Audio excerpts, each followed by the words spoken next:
Imagine walking through the greatest library the ancient world had ever seen. Towering shelves filled with hundreds of thousands of scrolls. The accumulated knowledge of Greek, Egyptian, Persian, Indian, and Babylonian civilizations, all gathered in one place. Mathematicians, astronomers, physicians, and philosophers from across the known world working together, sharing ideas, making discoveries. This wasn't fantasy. This was the Library of Alexandria, and it stood for nearly 700 years as humanity's beacon of learning. Within its walls, mathematicians made breakthroughs that wouldn't be matched for over 1,000 years. Euclid wrote his elements here. Eratosthenes measured the Earth's circumference. Archimedes studied here, Hypatia taught here, and then it burned. What mathematical knowledge vanished in the flames? What discoveries were lost forever? And perhaps most intriguingly, what survived against all odds, preserved by dedicated scholars who refused to let knowledge die? Welcome to MathsWhisperer, where we uncover the hidden stories of mathematics. I'm your host, and this is Season 2, Episode 3. Today, we're walking through the ashes of history's greatest library to discover what we lost, what we saved, and what that teaches us about the fragility and resilience of mathematical knowledge.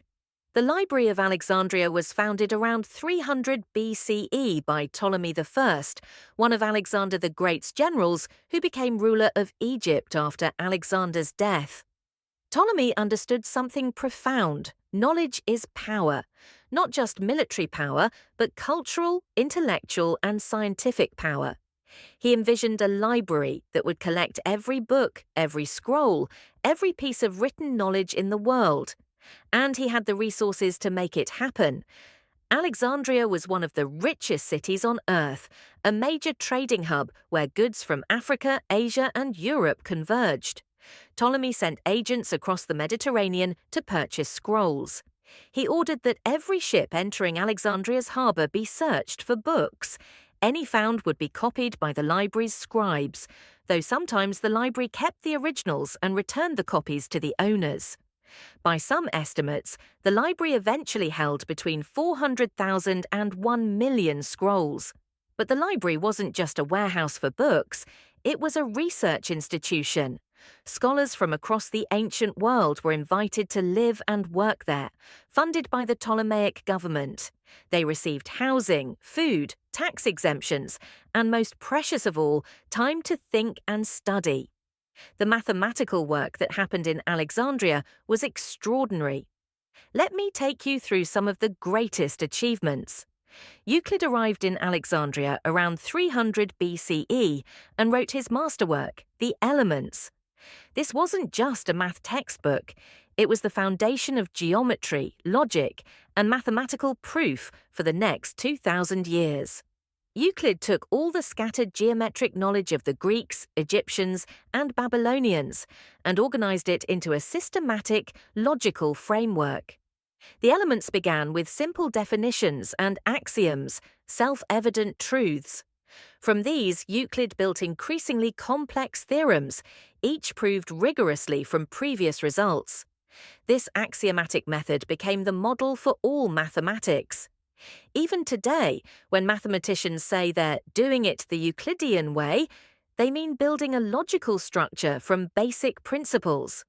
The Elements contained 47 propositions in its first book alone, including the Pythagorean theorem, rules about triangles and circles, and geometric constructions. It went on for 13 books, covering everything from basic geometry to number theory to three-dimensional solids.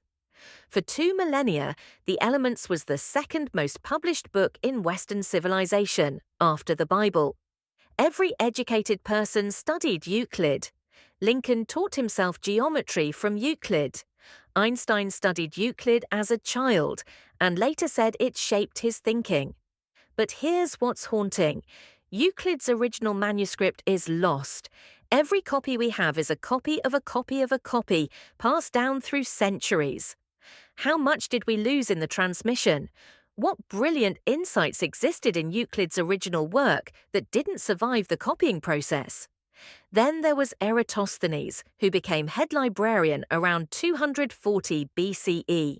He's most famous for measuring Earth's circumference using only geometry and careful observation.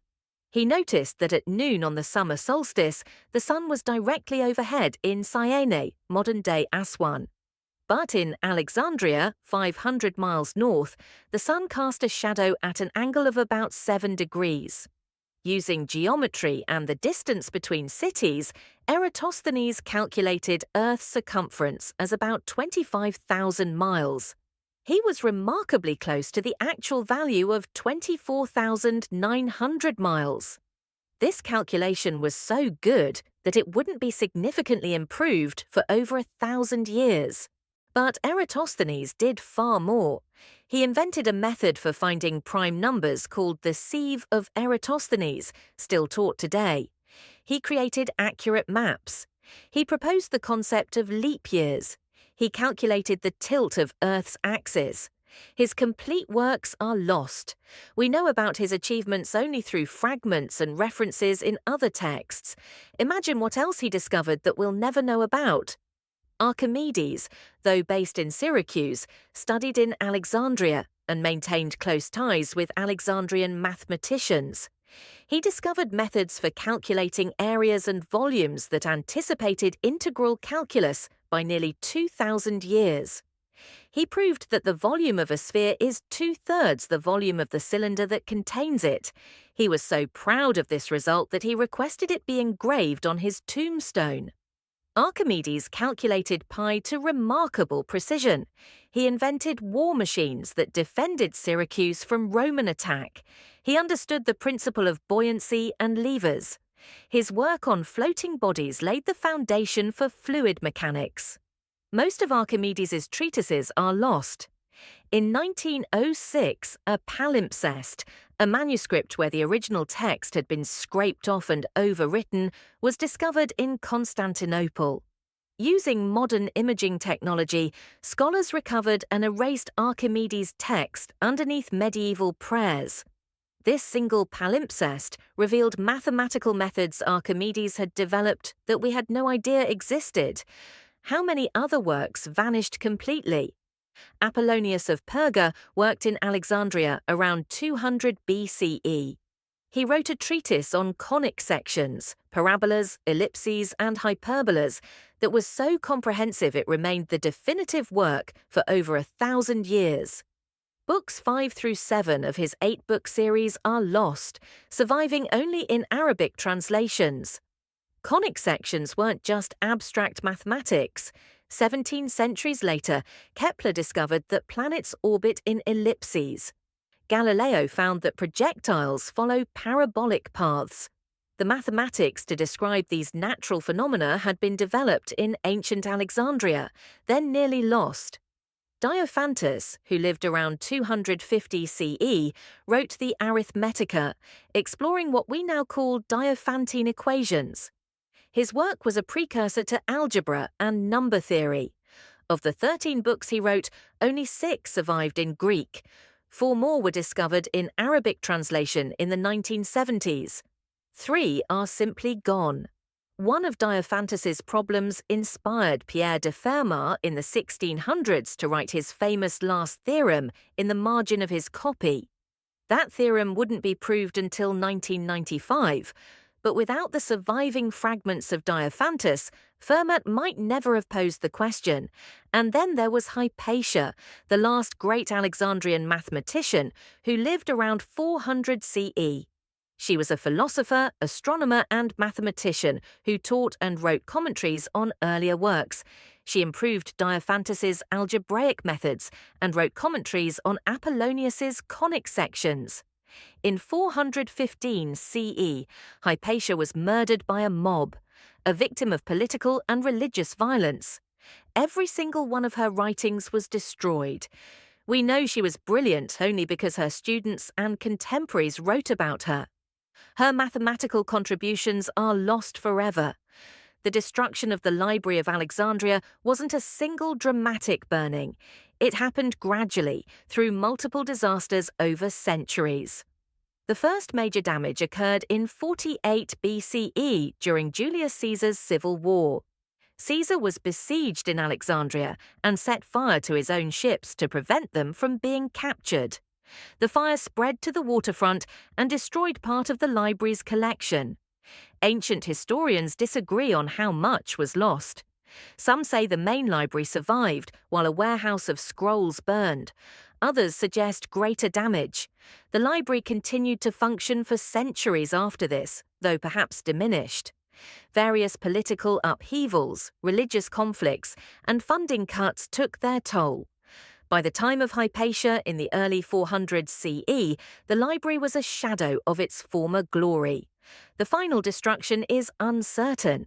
Some sources suggest the main library was destroyed in 200s, 70s CE during fighting between the Romans and the Palmyrene Empire. Others point to the Christian Emperor Theodosius's decree in 391 CE to destroy pagan temples, which may have included remaining library buildings. Some Arab sources claim the library survived until 642 CE, when Muslim forces conquered Alexandria, though this is historically questionable. The truth is probably that the library died slowly, through neglect, fire, warfare, and deliberate destruction by those who saw ancient knowledge as dangerous or heretical. Not one single dramatic burning, but death by 1,000 cuts. What did we lose in mathematics specifically? We lost the complete works of the mathematicians I've mentioned. Of Euclid's other writings beyond the elements, only fragments remain. His books on optics, data, and phenomena survive partially or not at all. We lost Aristarchus's complete heliocentric model of the solar system. Aristarchus proposed around 270 BCE that Earth orbits the Sun, 1700 years before Copernicus. His complete argumentation is lost. We know about it only from later references. We lost whatever advances the Alexandrians made in trigonometry, algebra, and number theory that aren't preserved in surviving texts. We lost the complete history of how Greek mathematics developed, the dead ends they explored, the debates they had. We lost mathematical knowledge from Egypt, Babylon, and India that had been collected in Alexandria. The library was a repository not just of Greek learning, but of the accumulated wisdom of multiple civilizations. We lost calculations, astronomical tables, maps, and practical mathematical knowledge that engineers and architects used. Ancient technology was often more sophisticated than we realize, and the mathematical knowledge behind it was stored in Alexandria. Perhaps most tragically, we lost momentum. The destruction of Alexandria helped plunge Europe into intellectual darkness. For nearly 1,000 years, European mathematics made little progress. The next major advances came from Islamic scholars, some of whom worked from texts preserved from Alexandria. But here's the remarkable thing: not everything was lost. Dedicated scholars and scribes copied manuscripts before disaster struck. When Alexandria declined, scholars took precious texts to Constantinople, Baghdad, Damascus, and Cordoba. Islamic scholars translated Greek mathematical works into Arabic, preserving them when the originals were destroyed. When European scholars rediscovered this knowledge during the Renaissance, often through Arabic translations, it sparked a mathematical revolution. The rebirth of European mathematics in the 1400s and 1500s was largely based on recovering Alexandrian learning. Modern archaeology and scholarship continue to recover lost knowledge. The Archimedes palimpsest I mentioned revealed methods of mathematical thinking we didn't know existed.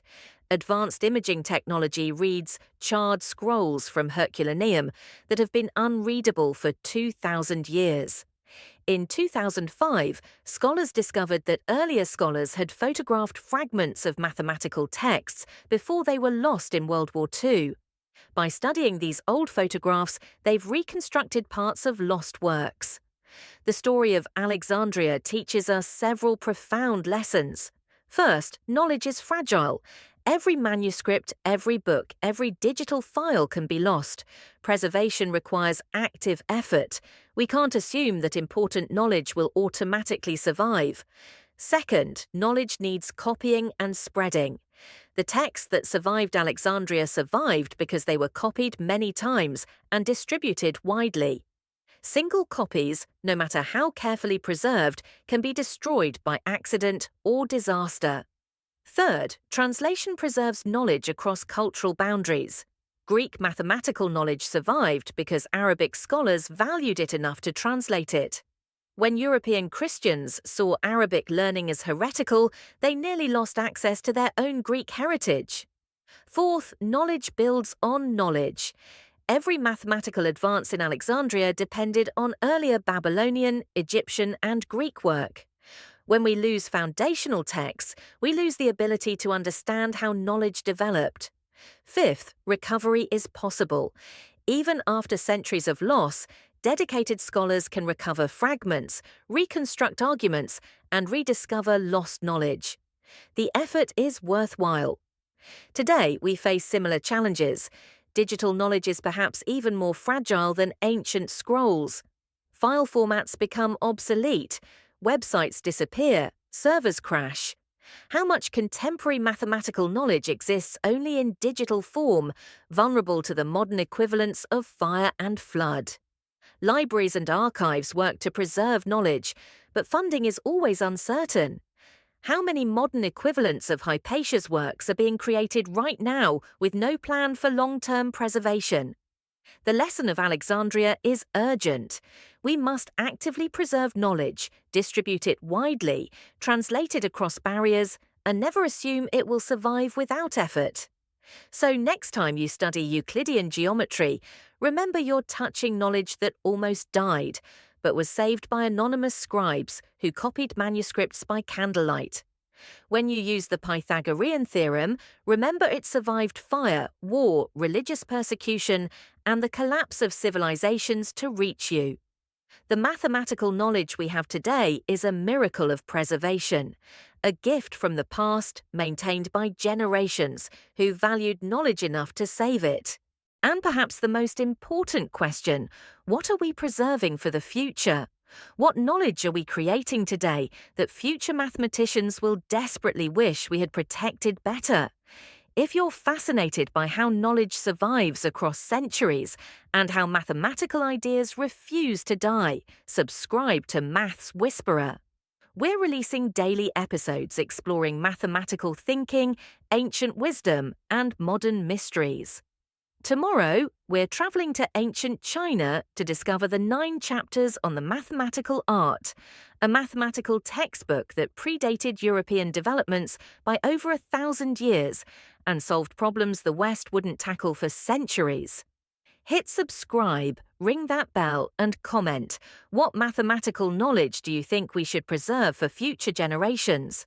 Let's keep exploring mathematics together, one whisper at a time.